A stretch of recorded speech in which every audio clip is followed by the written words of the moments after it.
लहरें उत्पन्न होती हैं। आपने भी सागर के तट पर उस दृश्य को देखा होगा। दूर दूर से लोग सागर के तट पर जाकर के विहंगम दृश्य देखने का आनंद लेते हैं और उस आनंद को स्थायी रूप देने के लिए भी कैमरे आदि के माध्यम से भी उस दृश्य को लेने का प्रयास करते हैं। ये तो आंखों का दृश्य हुआ, और मान लो ऐसे भी लोग वहाँ पर पहुँच जाते हैं, उस दृश्य को काव्य का रूप भी देना चाहते हैं और शब्दों के माध्यम से उस दृश्य को भी मात्र आंखों के द्वारा नहीं, शब्दों के माध्यम से भी आनंद लेते हैं। किंतु उन्हें ये ध्यान रखना चाहिए, वस्तुतः सागर के दृश्य को देख करके और काव्य आदि के माध्यम से उसका आनंद जो लिया जाता है, एकमात्र शाब्दिक आनंद है। किंतु उस सागर में डूब करके जो आनंद लिया जाता है, वह किनारे पर रह करके आनंद लिया नहीं जाता। और ये सारी बालिकाएं उस सागर के दृश्य को देख करके आनंदित नहीं हो रहे हैं, किंतु डुबकी लगा करके उन्हें आनंद का, उसमें डुबकी लगा करके जो आनंद का अनुभव होता है वो उन्हीं को होता है, देखने वालों को नहीं होता। आप लोग देख करके आनंद का अनुभव कर रहे हैं, आपके आनंद को भी मैं देख रहा हूँ, किंतु उन छोटे छोटे बालिकाओं को जो आनंद आ रहा है शायद आप लोगों को नहीं आता होगा।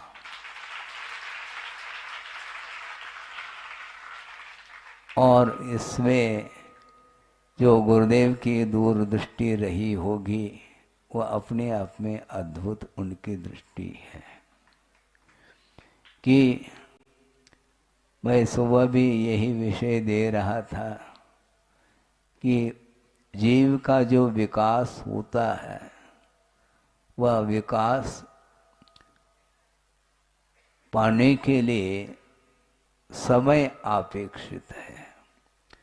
प्रति समय प्रतिपल विकास होता रहता है, किंतु वह विकास दृष्टिगत नहीं होता। इसलिए धैर्य रखने की आवश्यकता है, और जो धैर्य को खो जाता है तो उनके विकास के तह तक नहीं पहुंच पाता। हमने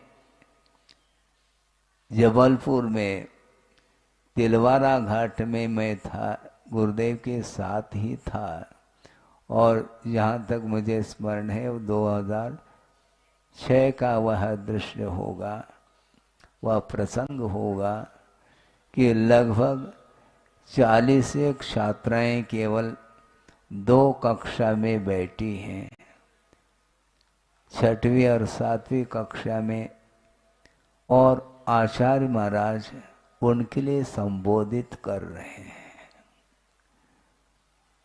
लोगों को लगता होगा कि आचार्य महाराज क्या करना चाहते हैं। उनको ये लग सकता है, उनके विचार अपने मन में उठ सकते हैं कि महाराज, आचार्य महाराज हो करके अपने मौलिक समय को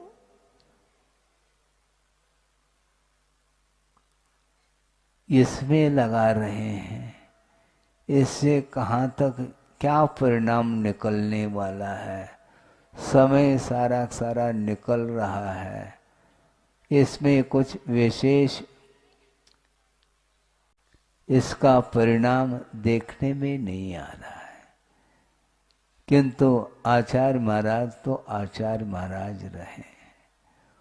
कोई भी कुछ भी भाव रख सकता है। समीक्षाएं अनेक प्रकार की हो सकती हैं। अनुकूल भी समीक्षा करने वाले हो सकते हैं और नए भी हो सकते हैं, किंतु उनकी दृष्टि इस प्रकार के समीक्षकों की ओर नहीं जाती।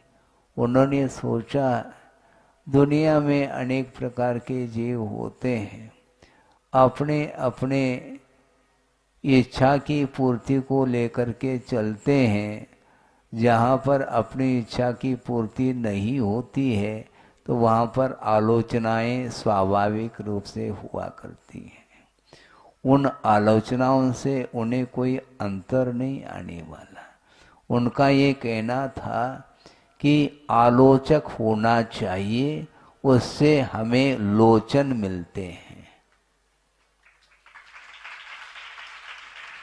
आलोचकों की आलोचना सुनने से हमें कोई विकल्प नहीं करना, हमें और दृष्टि मिलती है।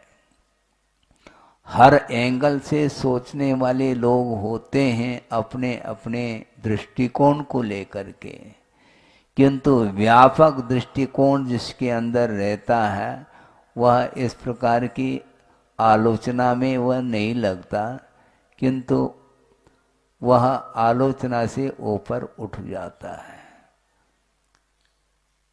हम ये कहना चाह रहे हैं कि विकास एक समय में नहीं होता।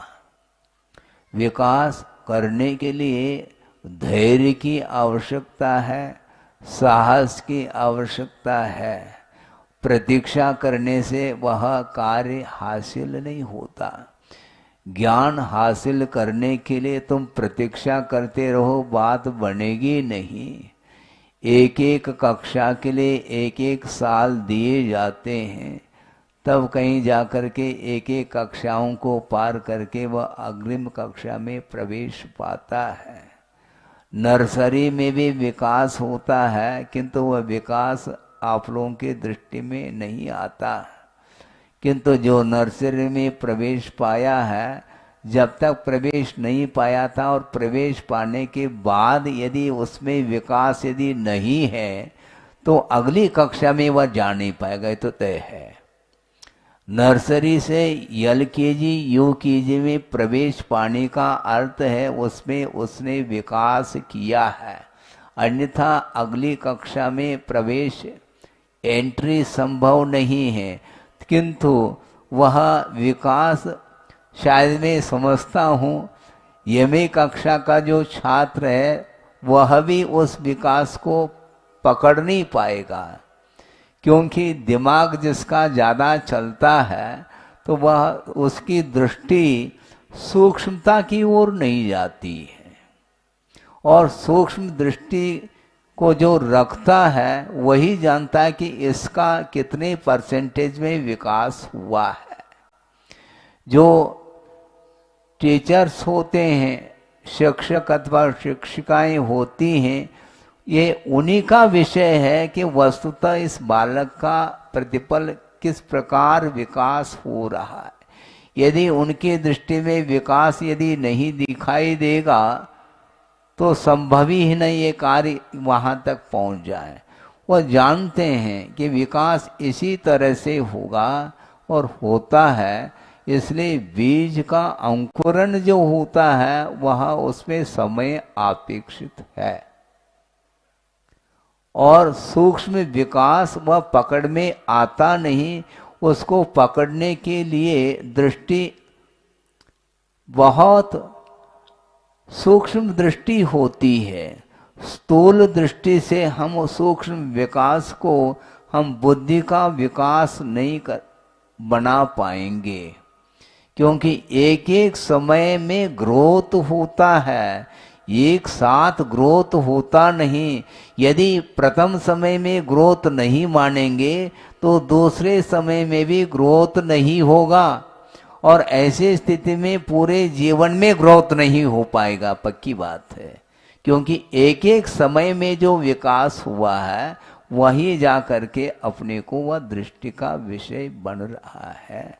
इस ओर गुरुदेव की दृष्टि रही तब जा करके ये कार्य हुआ है। आज पूरे प्रतिभा स्थली में लगभग मेरे ख्याल से 2,500-3 हजार छात्राएं, ठीक कह रहा हूं मैं, लगभग समझ लो पहुंचने को। और सोचो विचार करो, उस समय 30-40 छात्राएं थी, इसलिए लोग सोच रहे थे क्या कर रहे हैं महाराज, अब उनको देखना है।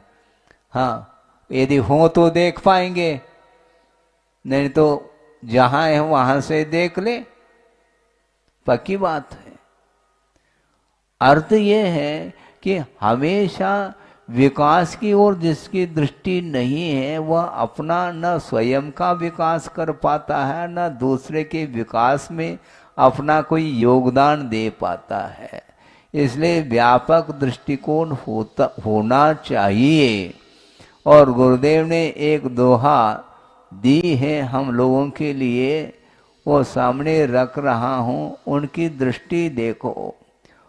पंख नहीं, हाँ दोहा याद है, सब बच्चों के मुख में वह दिया, शायद मैं भूल सकता हूं, उसमें वह सहयोग देंगे, पक्की बात है। पंख नहीं पंकज बनूं, मुक्ता बनूं न सीप, दीप बनूं जलता रहूं, प्रभुपद पद्म समीत अथवा गुरुपद पद्म समीप। हाँ, गुरु के समीप पहुंचना, गुरु के समीप और प्रभु के समीप पहुंचना बहुत कठिन होता है।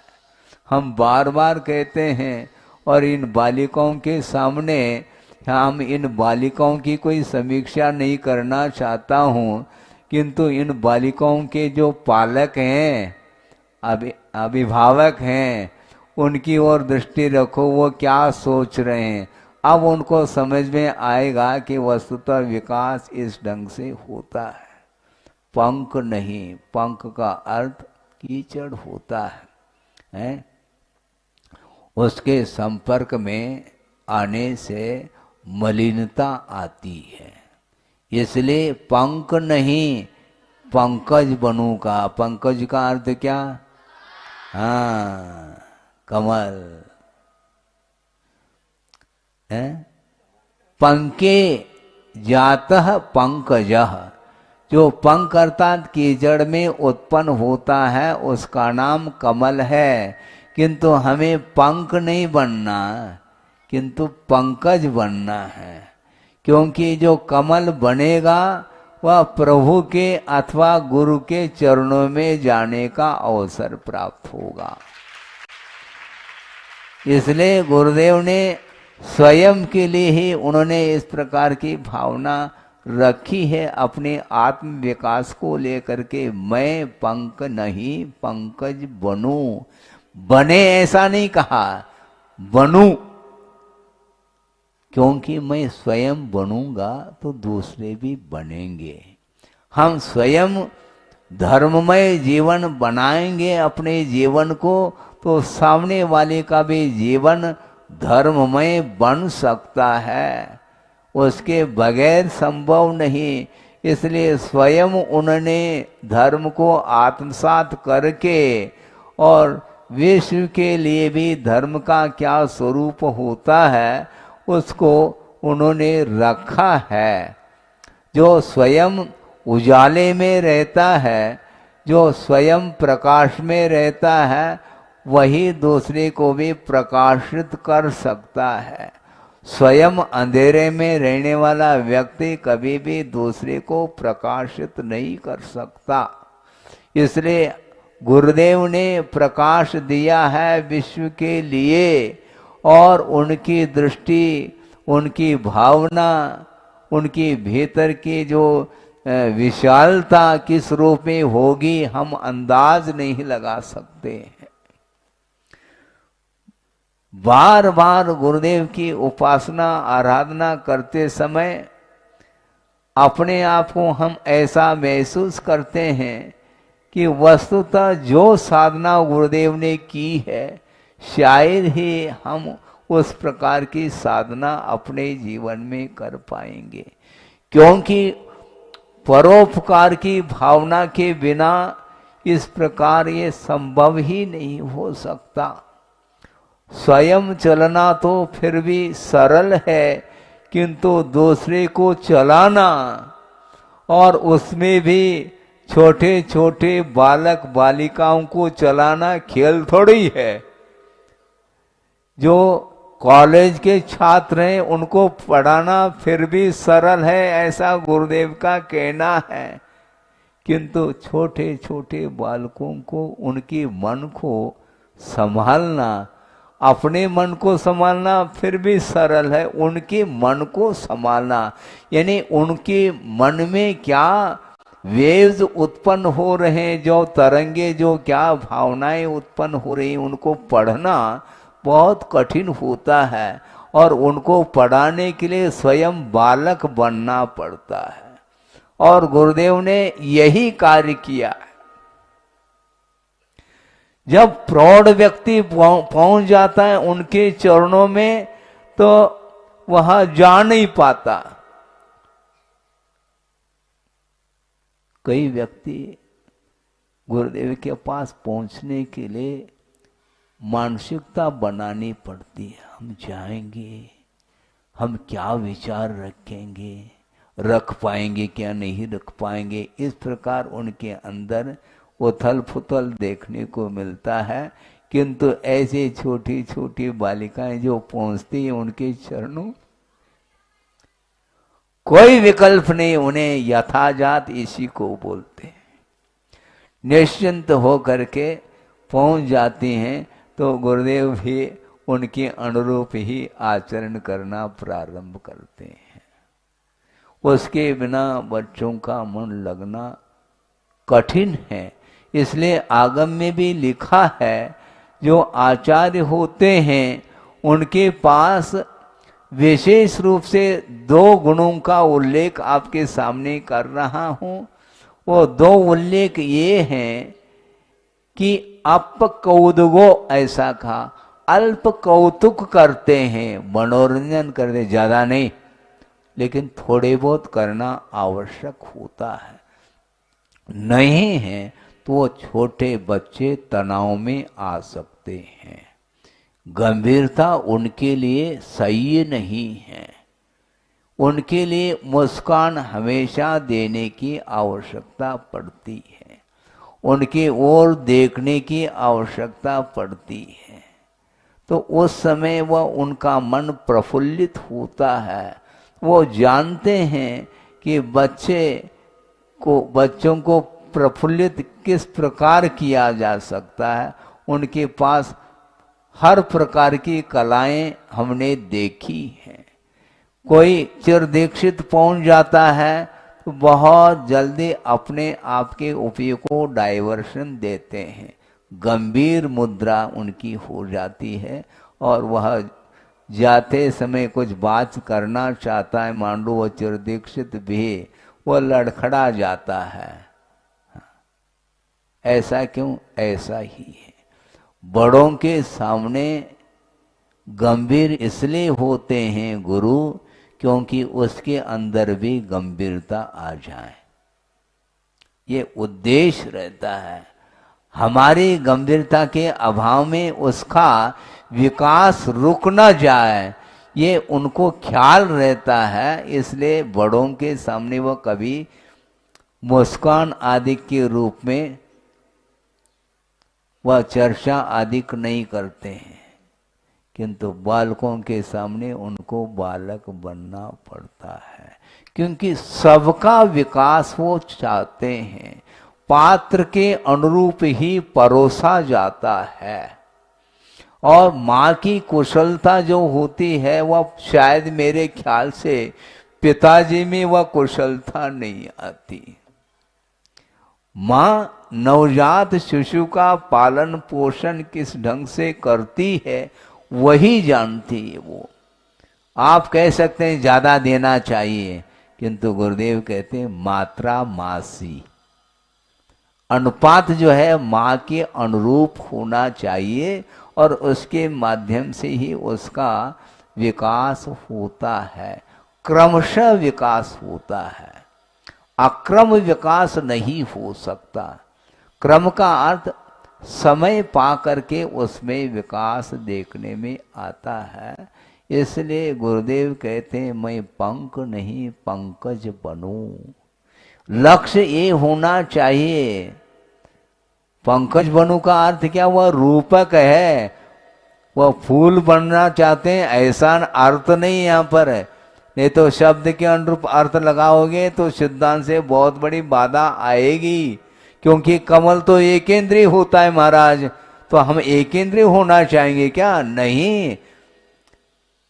किंतु भाव क्या है उसका, मैं पंख नहीं, अर्थात पंख जो पंख होने से उसका पतन होता है, क्योंकि पंख हमेशा पद दलित होता है।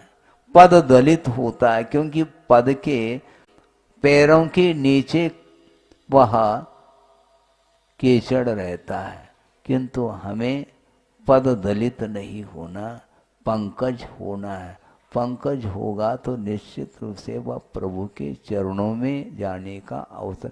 कुल मिलाकर ये भाव यही है, ये भगवान इस संसार परिभ्रमण से हम आपके पास कैसे आ पाएंगे, उनके समीप पहुंचने के लिए विकास करना पड़ेगा, उसके बगैर संभव नहीं।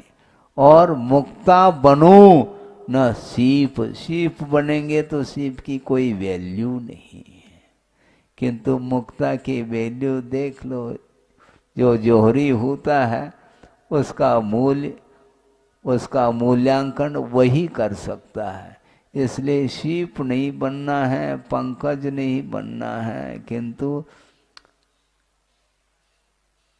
पंख नहीं बनना, किंतु क्या बनना है? हाँ, हम भूल जाएं, इसलिए हम भूल ना जाएं, इसलिए पूछते रहते हैं ताकि हमें याद हो जाए। हाँ, क्योंकि भूलने का समय आ रहा है ना, और आप लोगों की स्मरण शक्ति बढ़ रही है, क्योंकि विकासोन्मुख है आपका जीवन। इसलिए दीप बनूं जलता रहूं, प्रभु पद अथवा गुरुपद पद्म समीप। गुरु अथवा प्रभु के चरण कमल में मैं दीप बन करके जलता रहूं, अर्थात आस्था रूपी दीपक हमेशा जलता रहे, क्योंकि आस्था जिसके अंदर नहीं रहेगी प्रभु के प्रति अथवा गुरु के प्रति, तो वह कभी भी प्रकाश को प्राप्त नहीं कर पाएगा। श्रद्धा की किरणें जब प्रस्फुटित होगी, उसके माध्यम से ही आत्मा का अवलोकन होने का अवसर प्राप्त होगा, और प्रत्येक जीव के भीतर जो शक्ति है उसका भी दर्शन आस्था के बल पर ही हम कर सकेंगे। चाहे वह किसी भी पर्याय में जीव रहे, किंतु चैतन्य गुण से वह सहित है। चेतना जिसके अंदर नहीं है तो उसका कोई विकास की बात ही नहीं। जड़ का कोई विकास नहीं होता। किसका विकास होता है?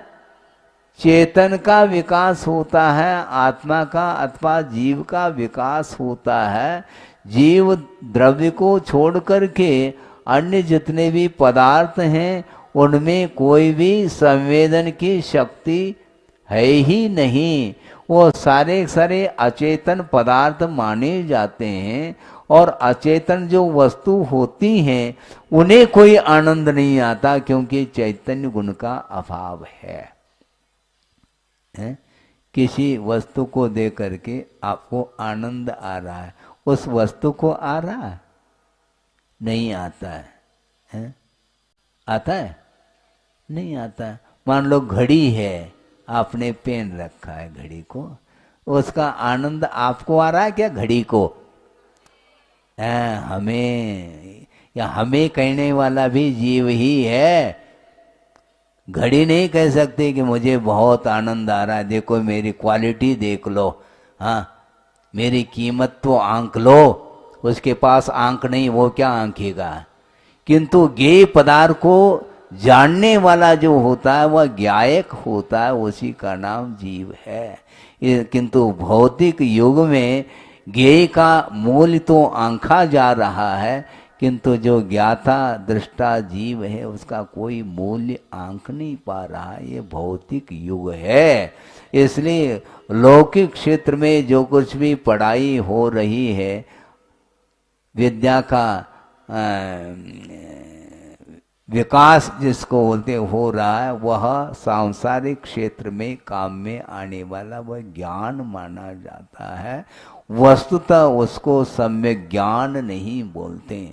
और किसी ने कहा था, किसी ने क्या, अभी निवेदन करने वालों ने कहा कि महाराज सबकी ओर से हमारे लिए अल्प ज्ञान दें, ऐसा कहा, थोड़ा बहुत ज्ञान दें। उनका आशय तो पूरा ही था, लेकिन फिर भी उनका ये भाव था कि हमें थोड़ा बहुत भी मिल जाए तो उसको हम डाइजेस्ट कर पाएंगे, ऐसा उनका भाव था। बिल्कुल ठीक है। और सुबह भी यही चर्चा हो रही थी कि पूर्ण ज्ञान और अधूरा ज्ञान।